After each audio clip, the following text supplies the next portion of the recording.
Welcome to the visual guide to lockpicking.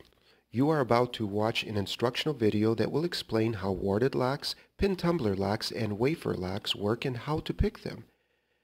You can use this knowledge to bypass most modern locks that are deployed today.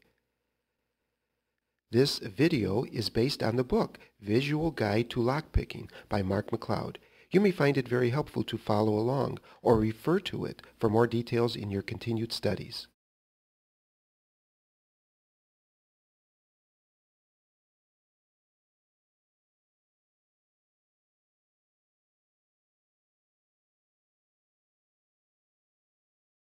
Chapter 1, Warded Locks, how to identify them, how they work, and how to defeat them.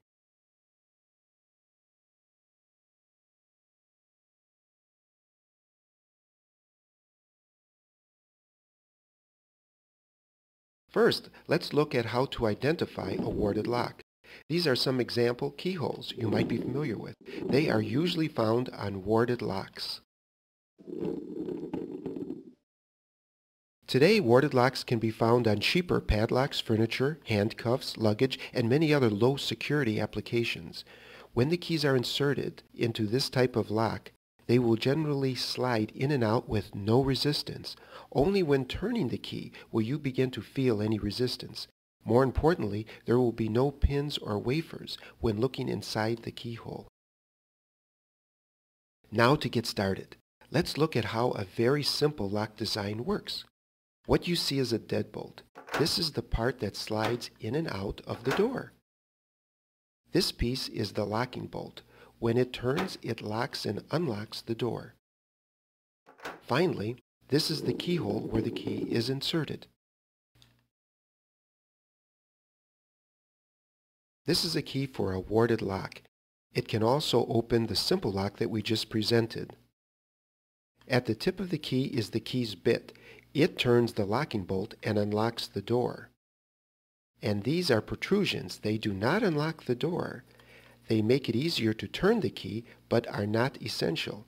Keep in mind that any one or more of the protrusions could be the necessary bit, but you never know which one. Now let's make our simple lock into the warded lock.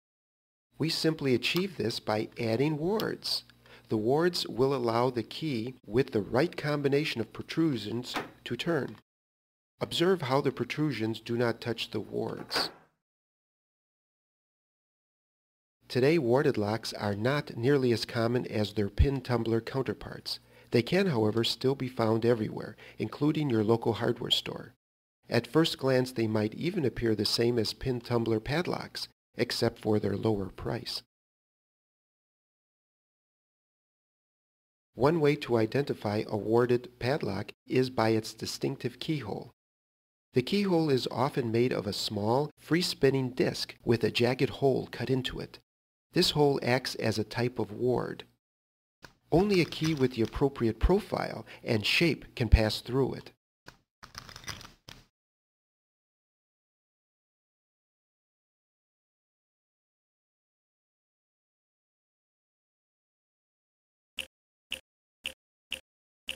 This padlock is constructed from many metal slabs stacked on top of each other and held in place with 4 rods. Most of the slabs simply provide 3 holes, 2 for the shackle and 1 for the key through which to pass.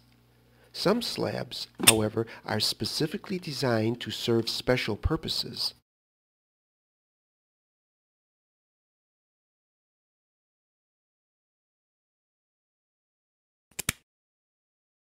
In this example, 2 of the slabs are special and provide the actual locking mechanism. These slabs act as wards. The key can easily pass through them as you insert it into the lock. But if you try to turn the key, the ward will prevent it from rotating, unless the key is cut thin enough at that point to rotate in the slot. For example, instead of a round keyway, some of the slabs have a flat slit that only allow the key to pass through but not turn. Each of them contains a piece of spring metal that rests in a notch in the shackle As long as this small piece of metal is in the notch, the shackle cannot be raised and will remain in the lock. The key or other tool simply bends this metal spring out of the way. Once it has cleared the notch, the shackle is free to leave the lock. It is important to note that this lock has two metal pieces locking the shackle in place, one on each side of the shackle. The lock will not open unless both metal pieces are moved out of the way at the same time.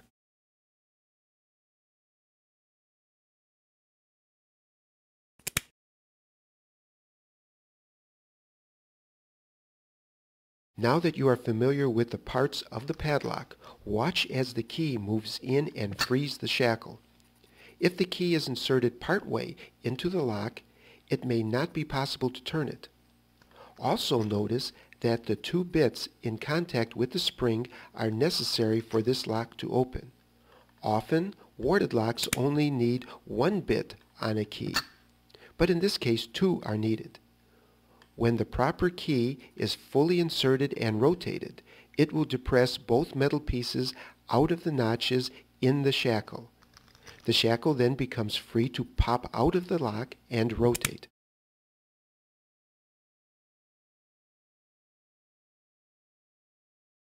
Picking warded locks is relatively quite simple. All you need to do is move the locking bolt. Unfortunately, there will be wards in your way. The easy way to handle wards is by simply avoiding them. If your key doesn't have any metal protrusions that get in the way of wards, then the wards won't stop it from turning. Let's make a key with just a stem and a bit. The bit is used to turn the locking bolt. There are no protrusions on the stem to get in the way of the wards.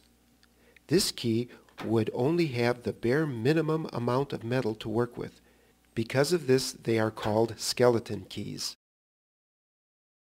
The best way to pick a warded lock is to have a collection of skeleton keys for the various types of warded locks. Try each key in your set on the lock. Insert the key as far as you can and attempt to turn it. If it doesn't work, try moving it in and out or around slightly. Then, move on to the next key. Depending on the type and shape of the warded lock, you will need an appropriate skeleton key. There are sets of common skeleton keys that locksmiths can use successfully in most situations. Often, nothing more than a simple bent wire or L-shaped tool is needed to manipulate the lock to open.